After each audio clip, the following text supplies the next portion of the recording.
University మంచి భవిష్యత్తు కోసం తెలుగు విద్యార్థులు ఇష్టపడే యూనివర్సిటీ. కాల్ 9059052378 9059052379.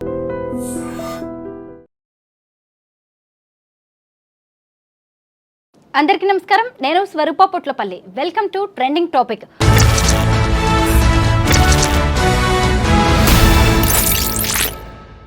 మొన్న సాఫ్ట్వేర్ ఇంజనీర్ దేవిక, నిన్న సింగర్ కల్పన ఆత్మహత్య యత్నం ఘటన అందరినీ కలవరపెడుతూ ఉన్నాయి.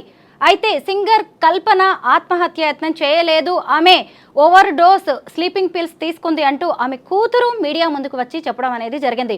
ఓవైపు అంతర్జాతీయ మహిళా దినోత్సవాన్ని ఇంత ఘనంగా జరుపుకుంటుంటే ఇలా వ్యక్తిగత కారణాలు కావచ్చు, లేదు అంటే వేరే కారణాలతో మహిళలు సూసైడ్స్ చేసుకోవడం అనేది ఇప్పుడు అందరినీ అనేక రకాలుగా ఆవేదనకు గురి చేస్తోంది. ప్రస్తుతం నాతో పాటు సోషల్ యాక్టివిస్ట్ కృష్ణకుమారి గారు ఉన్నారు, ఆవిడతో మాట్లాడదాం. మేడం నమస్తే. నమస్తే. చూసారు కదా, సింగర్ కల్పన ఆత్మహత్య యత్నం చేసుకుంది అనేది ఎంత పెద్ద వార్త అయిందో. ఎందుకంటే సెలబ్రిటీస్ జీవితంలో ఏది జరిగినా సెన్సేషనే అవుతోంది. అయితే ఆమెది సూసైడ్ అటెంప్ట్ కానే కాదు అని కూతురే చెబుతోంది. మీరేమంటారు దీని మీద? కావచ్చండి, ఆవిడ పాపం చనిపోవాలని అనుకోకపోవచ్చు, కాకపోతే ఓవర్ డోస్ వేసుకున్నారు. ఓవర్ డోస్ వేసుకోకపోతే హాస్పిటల్లో చేరాల్సిన అవసరం లేదు కదా. అసలు ఓవర్ డోస్ ఎందుకు వేసుకున్నారు అనేది విషయం. ఆవిడ సింగర్ కల్పన, లేకపోతే మామూలు కల్పన, లేకపోతే ఇంకొకళ్ళ లేకపోతే ఒక మినిస్టరా, ఇక్కడ సంబంధం లేదు. ఆవిడ ఒక మనిషి.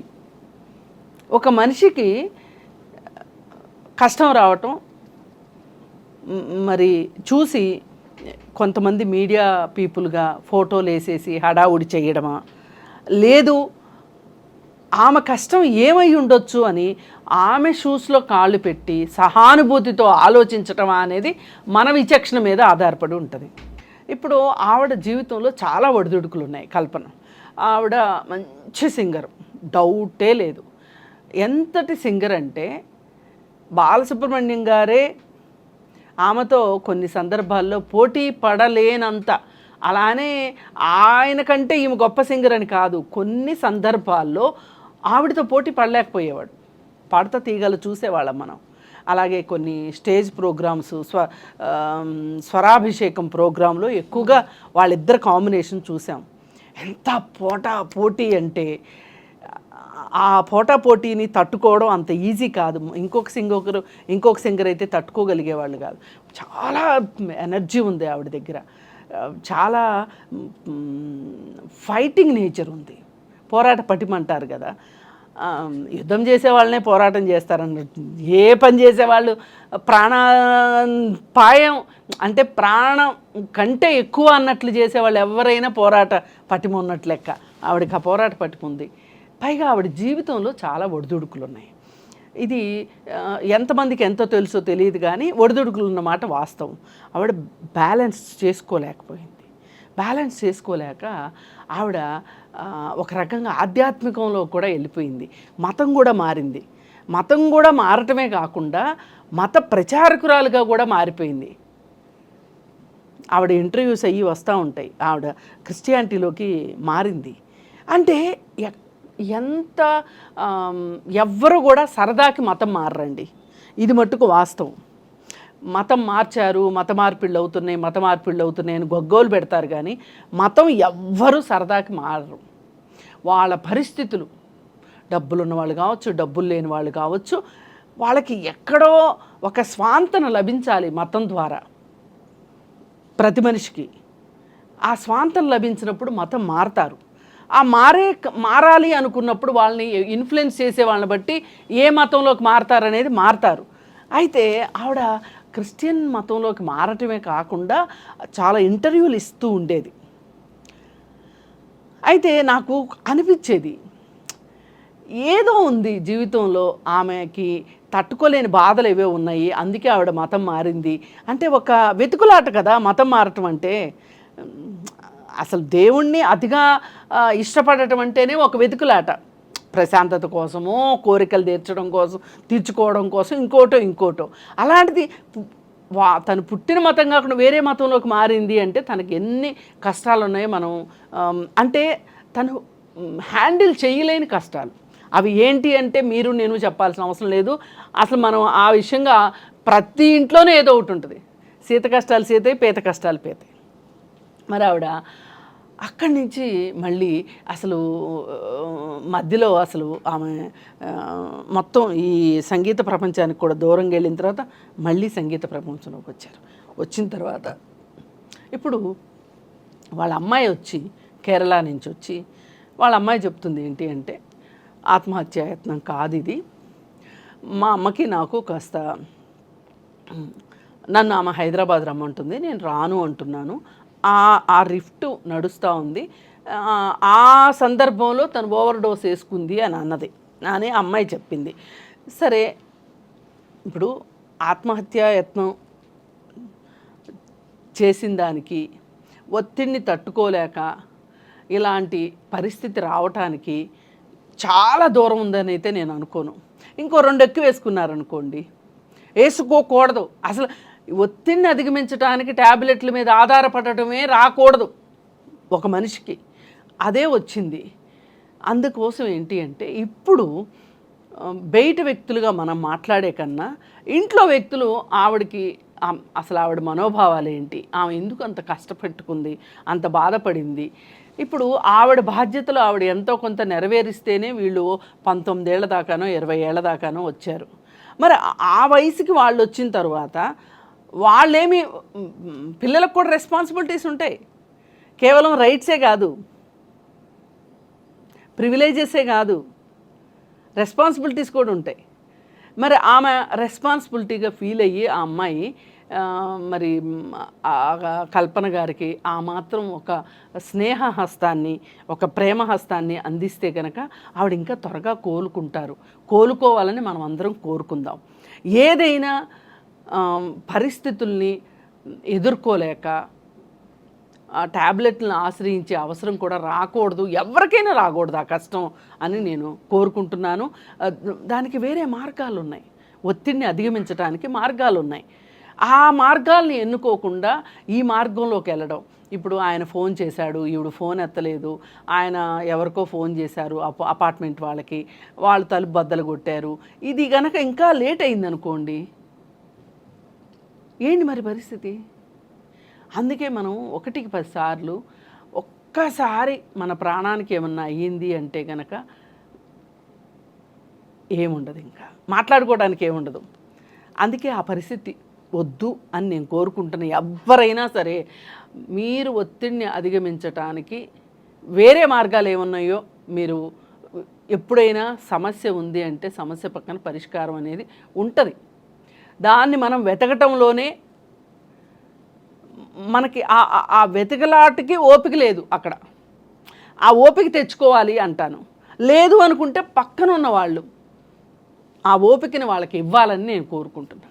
కృష్ణకుమారి గారు, ఇక్కడ కల్పన పర్సనల్ లైఫ్ గురించి మనం మాట్లాడుకుందాం. ఆమె చిన్నప్పటి నుంచి కూడా గాయకుల కుటుంబం నుంచే వచ్చారు. పైగా ఆవిడ గాయనిగా తనను తాను ప్రూవ్ చేసుకున్నాడు.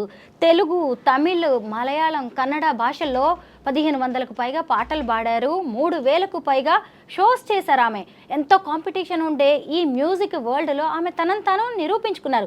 అయితే ఇటు పర్సనల్ లైఫ్కి వచ్చినప్పుడు ప్రసాద్ ప్రభాకర్ అనే వ్యక్తిని ఆమె పెళ్లి చేసుకున్నారు. 19 ఏళ్ల కూతురు కూడా ఆయన దగ్గరే చెన్నైలో ఉంటుంది. ఇప్పుడు అమ్మాయి కేరళ నుంచి వచ్చినట్టుంది. అయితే మొత్తానికి వ్యక్తిగతంగా అయితే కొన్ని ఇబ్బందులు ఉన్నట్టున్నాయి. దానికి ఆమె స్లీపింగ్ పిల్స్ వరకు వెళ్ళారు, హై డోస్ తీసుకున్నారు. అయితే ఆవిడకి అంతా బాగుండి ప్రాణాలతో బయటపడ్డారు. ఇక మీదటైనా ఆవిడ ఈ ఒత్తిళ్లను కావచ్చు, ఈ ఛాలెంజెస్ని అధిగమించి ఎలా ముందుకెళ్తే మంచిదంటారు? అదే కుటుంబ సభ్యులే, దీనికి మందు కుటుంబ సభ్యులే. ఆవిడ్ని ఓదార్చాలి, ఆవిడికి దగ్గరగా ఉండాలి, ఉండి ఆవిడికి ఏం అవసరం, ఇప్పుడు ఒకవేళ కౌన్సిలింగ్ అవసరమా, మందులు అవసరమా, ఏం అవసరము ఏంటి అనేది ఖచ్చితంగా ఒకసారి ఓవర్ డోస్ వేసుకున్నారు అని అంటే వాళ్ళ మనసు వాళ్ళ అధీనంలో లేదు అని అర్థం. ఆ మనసు అధీనంలోకి వచ్చే వరకు కూడా ఇటు భర్త కానీ పిల్లలు కానీ అందరూ ఆవిడకి సహాయ సహకారాలు అందించాల్సిందే. పైగా మీడియా కూడా ఒకంత సంయమనం పాటించాలని నేను కోరుకుంటున్నాను.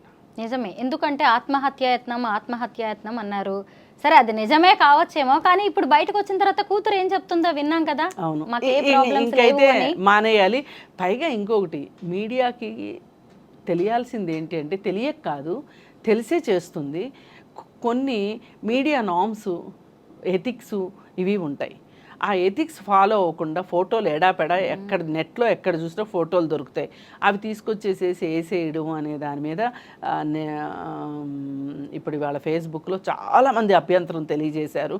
కొంచెం ఆ విషయంలో సంయమనం పాటించాలని చెప్పి నేను ఛానల్స్ వాళ్ళు కూడా అది అర్థం చేసుకొని వ్యక్తిగత జీవితానికి ఒక విలువ ఇవ్వాలి అని చెప్పి నేను కోరుకుంటున్నాను. అయితే సెలబ్రిటీస్ లైవ్స్ గురించి కూడా మనం మాట్లాడుకోవాలి. ఎందుకంటే సెలబ్రిటీస్, సినీ ప్రముఖుల జీవితాల్లో ఏ చిన్నది జరిగినా, చీమ చిట్టుకుమన్నా కానీ ఓ పెద్ద వార్త అవుతుంది, జనానికి కూడా ఇంట్రెస్ట్ క్రియేట్ అవుతుంది. దాంతో కూడా ఉన్నవి లేనివి కలగాపులగంగా ఎన్నో రకాలుగా చేసేస్తూ ఉంటారు.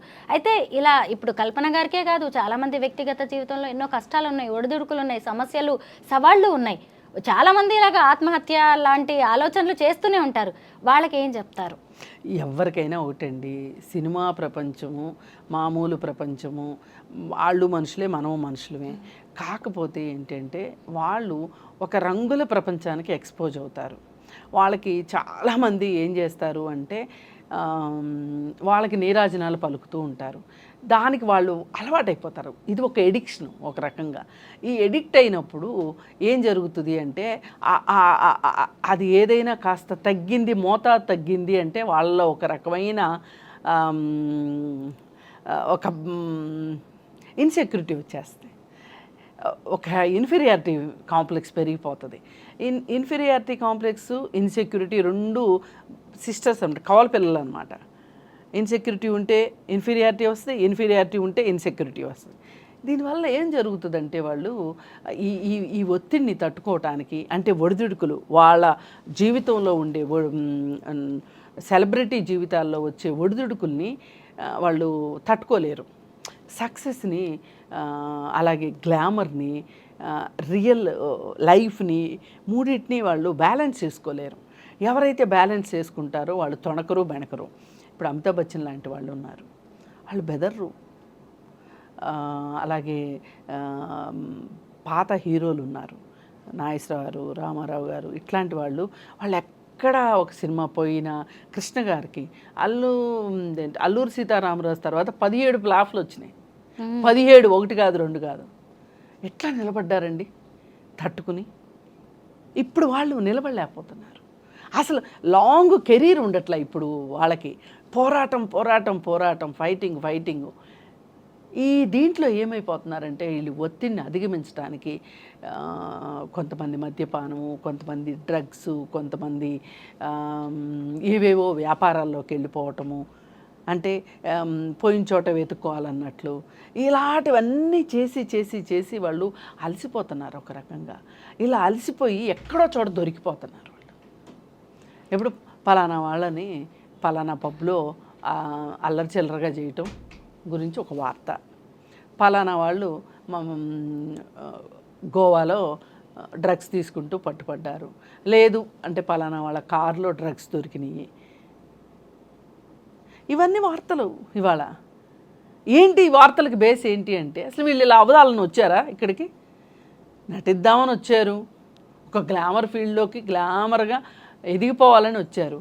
కానీ వాస్తవ జీవితంలోకి వచ్చేసరికి లాంగ్ కెరియర్ లేక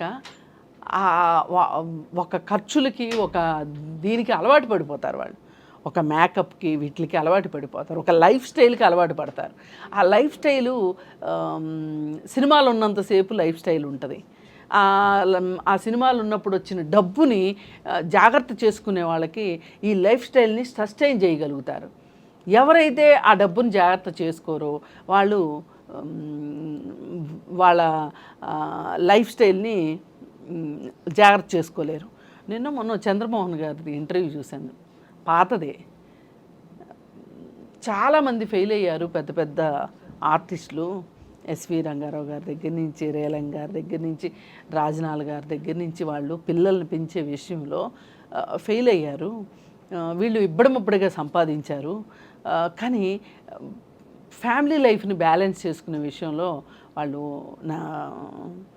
నష్టపోయారు, ఒక రకంగా కష్టపడ్డారు అని. అందుకే నేను అసలు మా పిల్లల్ని సినిమా వైపుకి రానివ్వలేదు. నేను చదువుకోవాలి అని ఆ దీంట్లోనే ఉంచాను అని. అట్లా అంటే సక్సెస్కి 100 కథలు ఉంటాయి, ఫెయిల్యూర్కి ఒకటే ఉంటుంది. ఏదన్నా కానివ్వండి, ఎవరన్నా కానివ్వండి, సెలబ్రిటీసే కాదు, సామాన్యమైన మనుషులే కావచ్చు, ఎవరైనా నేర్చుకోవాల్సింది ఏంటి అంటే కాస్త పరిస్థితులు బాగున్నప్పుడు మనం కాస్త తగ్గి ఉండాలి. మనం ఈ సందర్భంగా ఐటీ ఎంప్లాయీ అయిన దేవిక గురించి కూడా మాట్లాడుకోవాలి. భర్తతో గొడవైపోయి ఆమె ఊరేసుకొని చనిపోయింది.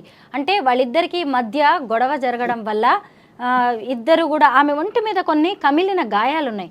అంటే గొడవ జరిగి తర్వాత ఆ అమ్మాయి మన బాధ ఎక్కువైపోయి ఆమె సూసైడ్ చేసుకున్నట్టుగా అయితే తెలుస్తోంది.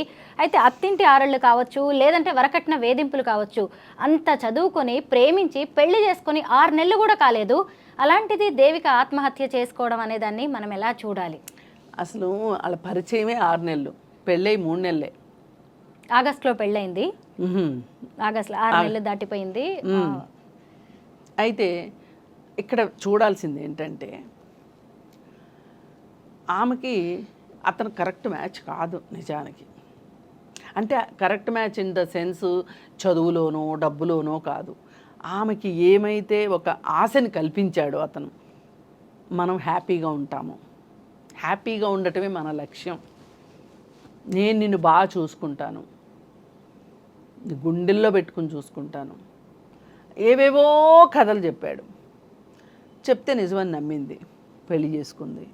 పెళ్లి చేసుకున్న తర్వాత ఆ పెళ్ళి కూడా పెళ్ళికి ముందు ప్రీ వెడ్డింగ్ షూట్స్, గోవాలో పెళ్లి చేసుకోవాలి అనుకోవటము, ఇవన్నీ ఏంటి అంటే అతను ఎప్పుడు కూడా ఎక్కడ ఒకచోట ఆగే మనిషి కాదు అనేది అర్థమవుతుంది మనకి.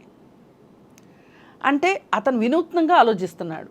నా ఫ్రెండ్స్ ఎవరు గోవాలో పెళ్లి చేసుకుని ఉంటారు, నా ఫ్రెండ్స్ అందరిలోకి నేను అధిక్యంగా ఉండాలి, గోవాలో పెళ్లి చేసుకోవాలి, ప్రీ వెడ్డింగ్ షూట్స్, ఆ డాన్స్ ప్రాక్టీస్లు, డాన్సులు, తను పైగా కొంచెం యూట్యూబ్ ఇన్ఫ్లుయెన్సర్ కూడా అని అంటున్నారు దేవిక.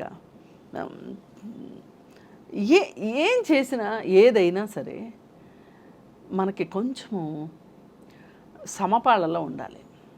ఏదన్నా చేయండి, ఆ సమపాళ్ళల్లో అనే దాని విషయంలో ఇప్పుడు జనరేషన్ మటుకు 100% అట్టర్ ఫ్లాప్ అని చెప్పొచ్చు. ఎక్కడా వాళ్ళకి బంధాలు లేవు, బంధనాలు లేవు, మోరల్ వాల్యూస్ లేవు, చట్టం అంటే గౌరవం లేదు, చట్టం అంటే భయం లేదు, భక్తి లేదు, బంధాలకు విలువ ఇచ్చేది లేదు, ఏమీ లేదు. వాళ్ళు ఇప్పుడు ఏమనుకున్నారు, ఇప్పుడు ఏం చేయాలనుకున్నారు, ఇప్పుడేం కావాలనుకున్నారు, అంతే. వాళ్ళకి ఈ క్షణంలో బతకాలని డిసైడ్ అయ్యారు. ఇందాకే చదివాను నేను, ఎలన్ మస్క్ ఎవరెవరో ఏమేమో చెప్తూ ఉంటారు, అవన్నీ మీకు అవసరం లేదు, మీరేం చేయాలనుకున్నారో అదే చెయ్యండి. మీరు ఇప్పుడు మీకు సంతోషంగా ఉండాలనిపించిందా, సంతోషంగా ఉండండి, మీ సంతోషాన్ని మీరు వెతుక్కోండి. సంతోషాలు ఊరికే వస్తాయండి వెతుక్కోవడానికి? సంతోషం ఇప్పుడు కొనుక్కునే సంతోషం అయితే గనక మనం కొనుక్కోకుండా వచ్చేస్తాం మన దగ్గరికి. కొనుక్కునే సంతోషాలు ఏంటి? బార్కి వెళ్ళడం, పబ్కి వెళ్ళడం, షాపింగ్ చేయటం, హోటల్కి వెళ్ళడం, ఇవి కదా. అది ఇంకా తీరుకుంటే ఆన్లైన్ గేమ్స్ ఆడటం, ఇవన్నీ చేస్తే నీ సంతోషాన్ని నువ్వు వెతుక్కుంటున్నావు. వీటన్నిటికీ ఏంటండి ఏం కావాలంటే డబ్బు కావాలి. నువ్వు ఎవరో చెప్పారని ఆగబాకు, నీకు నచ్చినట్టు నువ్వు ఉండు అని చెప్తున్నాడు సలహా. ఇలాంటి వెధవలు చెప్పే సలహాల వల్లే ఇవాళ జనరేషన్ నష్టపోతుంది. నీ తాహత ఏంటి, నీ లైఫ్ ఏంటి, నీకున్న కమిట్మెంట్స్ ఏంటి, నీకున్న రెస్పాన్సిబిలిటీస్ ఏంటి, అవి చూసుకుని ఆటిల్తోటి నువ్వు జీవితం గడపాలి, ఆటిల నుంచి నువ్వు సంతోషాన్ని పొందాలి. కానీ నీకు తింటానికి మింగ మెతుకులేదు మేసాలకు సంపంగి నూనె అన్నట్లు ఇవాళ ఒక్కొక్కళ్ళు 50,000 ఫోన్లు వాడుతున్నారండి. అతి సామాన్యులు కూడా, యంగ్స్టర్స్ నేను ముఖ్యంగా చెప్పదలుచుకునేది అదేమంటే ఈఎంఐల్లో ఫోన్ వచ్చేస్తుంది. ఈఎంఐలో మటుకు మనం కట్టొద్దా? స్కూటర్కి లోను, ఇంట్లో సామాన్లకు లోను, ఫోన్కు లోను, పైగా పే లెటర్స్ అని వచ్చేసినాయి. ఇప్పుడు నువ్వు ఖర్చు పెట్టు, తర్వాత కట్టు. ఇవన్నీ ఇప్పుడు ఇప్పుడు యూత్ ఈ విధంగా గోవాలో పెళ్ళికో, నీకు ఇల్లు లేదు, అత్తగారి ఇల్లు రాసిమ్మని అడుగుతున్నావు, నీకు గోవాలో పెళ్ళి ఎందుకు? గోవాలో పెళ్ళి ఎందుకు? ఇద్దరు ఉద్యోగం చేస్తున్నారు కదా, మీ ఇద్దరు కలిసి గోవాలో పెళ్ళి ఖర్చులు పెట్టుకుంటే, డౌన్ పేమెంట్ కట్టుకుంటే, అపార్ట్మెంట్ కొనుక్కుంటే ఇన్స్టాల్మెంట్ కట్టుకోగలరు కదా ఇద్దరు ఉద్యోగస్తులు అయినప్పుడు. అప్పుడు అత్తగారి ఇంటి మీద కళ్ళు ఉండవు కదా. అసలు అత్తగారికి ఇల్లు లేకపోతే ఏం చేసేవాడివి? పక్కింటి వాళ్ళు ఇల్లు లాక్కునేవాడివా? అందుకని అతను వాస్తవానికి దూరంగా ఉన్నాడు, ఊహా ప్రపంచంలో ఉన్నాడు. ఈ అమ్మాయి కూడా ఎంతో కొంత ఈ సోషల్ మీడియా ఇన్ఫ్లుయెన్స్లో ఈ అమ్మాయి కూడా ఉంది. సరిపోయారు ఇద్దరికిద్దరు. కానీ పెళ్ళయింది. పెళ్ళి జరుగుతున్నంతసేపు, డబ్బులు ఖర్చు అవుతున్నంతసేపు ఏమీ తెలియదు. ఆ మత్తులో ఉంటారు. డబ్బులు ఖర్చు పెడుతుంటే చాలా మత్తు ఉంటుంది, మత్తులో ఉన్నారు. పెళ్ళైపోయింది, రియల్ లైఫ్లోకి వచ్చారు. ఇక రోజు ఆఫీస్కి వెళ్ళాలి. జీవితం బోరు కొడుతుంది, చాలా బోరు కొడుతుంది జీవితం. రోజు గోవాలో పెళ్లి చేసుకోరు కదా, రోజు ప్రీ వెడ్డింగ్ షూట్స్ ఉండవు కదా, అవి అప్లోడ్ చేసి ఎంతమంది చూశారు, ఎంతమంది లైకులు కొట్టారు, ఇది రోజు ఉండదు కదా. పైగా అమ్మాయిలు కూడా ప్రేమించినప్పుడు అబ్బాయిలు ఎలా నెత్తన పెట్టుకుని చూసారో పెళ్ళాక కూడా అలాగే ఉండాలి, నేను ఏదంటే అదే జరగాలి అనే ఒక మనస్తత్వం కూడా కనిపిస్తుంది అమ్మాయిల్లో. అమ్మాయిల్లో ఏంటండి, ప్రతి మనిషిలోనూ ఉంటుంది. నేను అందుకే ఇక్కడ అబ్బాయే వాస్తవానికి దూరంగా వెళ్ళాడు అనటానికి నాకు మనసు పట్ల, అమ్మాయి కూడా వాస్తవానికి దూరంగానే ఉంది. కాకపోతే మీడియాలో వస్తున్న వార్తలు నాకు మరింత ఆశ్చర్యం కలిగిస్తున్నాయి. రిమోట్ దగ్గర పొట్లాడుకున్నారు అని ఎంత సింప్లిఫై చేస్తున్నారంటే, అతను ఆ అమ్మాయిని ఇల్లు అడిగాడు అనేది పక్కకి వెళ్ళిపోయింది. ఇప్పుడు రిమోటే ఇంపార్టెంట్ అయిపోయింది. ఇప్పుడు ఇది తప్పు అంటాను నేను. మీడియా ఉన్నది ఉన్నట్టు చూపించాలి. ఇప్పుడు ఇందాక నుంచి మనం మాట్లాడుకున్నది వాస్తవంగా వచ్చిన కథనాలను బట్టి మనము అంచనాతో మనం మాట్లాడుతున్నాం. ఏమంటే రిమోట్ కోసం తగదబడి ఆత్మహత్య చేసుకుంటుందా అండి? నాకు అర్థం కావట్లేదు. నాకు ఇతని తోడు నా వల్ల కావట్లేదు, ఏం చేయాలో అర్థం కావట్లేదు అని చెప్పి ఒక ఫ్రెండ్కి మెసేజ్ పెట్టిందంట. ఓకే, మొన్న ఇప్పుడు నిన్నొచ్చింది ఒక వార్త బయటికి. ఏంటి అంటే, ఒక సాఫ్ట్వేర్ ఇంజనీరు, అతని పేరు అక్కుల్లో ఏదో ఉందండి, అతుల్ సుభాష్ ఇంకొక అతను కూడా సూసైడ్ చేసుకున్నాడు భార్య పెట్టే కష్టాలకి అని.